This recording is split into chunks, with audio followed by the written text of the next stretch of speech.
Guys இந்த பிஸ்கெட்காக நான் என்னென்ன பண்ணுறேன்னு பாருங்க. இந்த பிஸ்கெட் எனக்கு தனி நம்பி சாப்பிடணும் ஆசையாக இருக்குது. ஸோ இந்த பிஸ்கெட் ஓரமாக வச்சுட்டு ஓப்பன் பண்ணிட்டு ஒரு பாத்திரம் எடுப்பேன். இந்த பாத்திரத்துக்குள்ள ஃபுல்லாக தண்ணி பிடிச்சிடலாம்.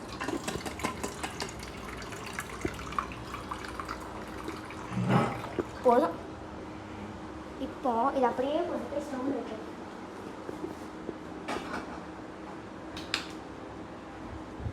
அப்புறமா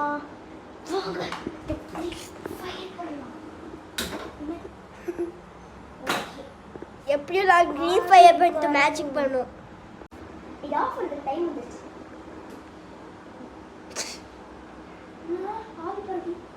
சரி நீ அப்படியே எடுத்து லைட்டாக போட்டுருவோம். ஒரு துணி எடுத்துக்கலாம். ஐயோ என்ன காய்ஸ் தண்ணி ஆட்டி சூடு பண்ணி வச்சிருக்குது.